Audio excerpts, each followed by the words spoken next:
fellow guests, and Chuck. Dr. Chuck. What should we call you? What would you prefer? No more, no less. No more? All right. Chuck. Chuck's fine. Chuck. The good doctor. I'm not a doctor here. The good, all right. Well, that messes up my whole, that messes up my whole evaluation. I'm in terrible pain, and I need you to work on me. So, Chuck, I'll say something that I coined a phrase a while ago. You've given the hardest speech you're ever going to give. Actually, it's a Tim Tunnel. That's what Tim says. But it is true. I agree. Tim says that. I think it's a great point that he starts with typically, because you're coming into this, whether you've been associated with Toastmasters before or not, you're coming up, you know, if you've even visited a number of times, you're starting out. You're not actually sure exactly what to expect and where it's going to go or how are people going to react to you. And you did a great job.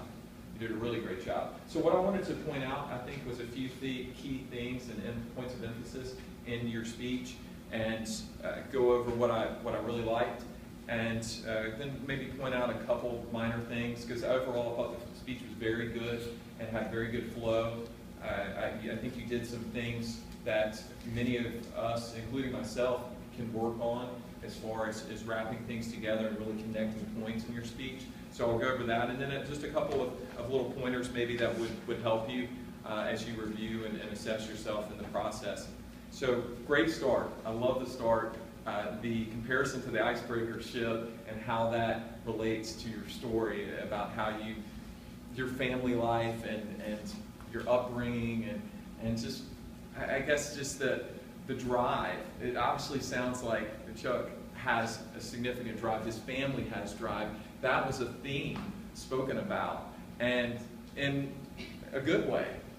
You know, he could have spoken about that drive and that determination and the emphasis on education and hard work in a different light, but he chose, I thought, a very positive way of giving us and delivering that from a person who's been through a lot, someone that's started out working life as hammering nails into a roof to being an anesthesiologist.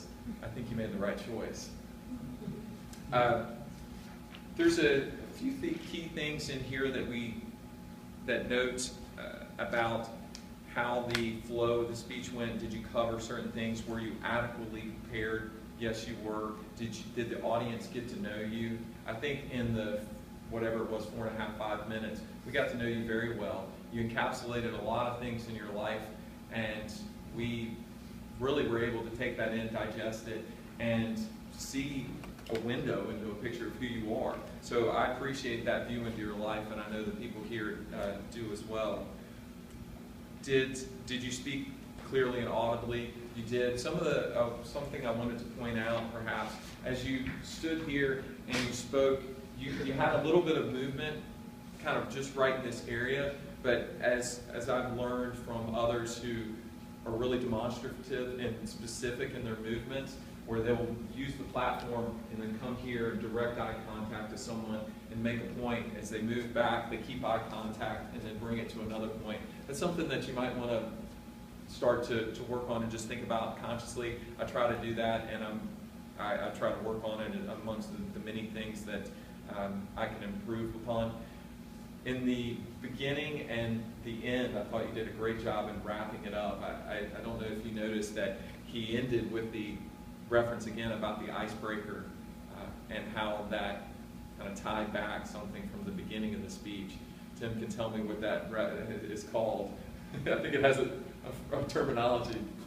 Okay, the callback. It had a word. So he used a callback, and I really like that.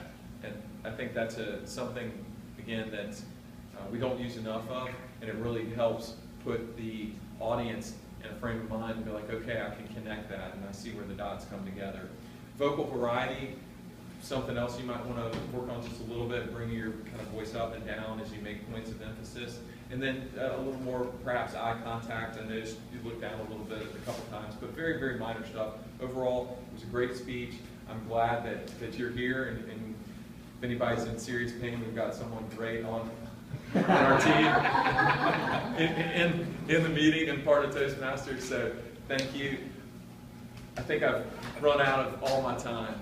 We'll trust you. We'll trust you.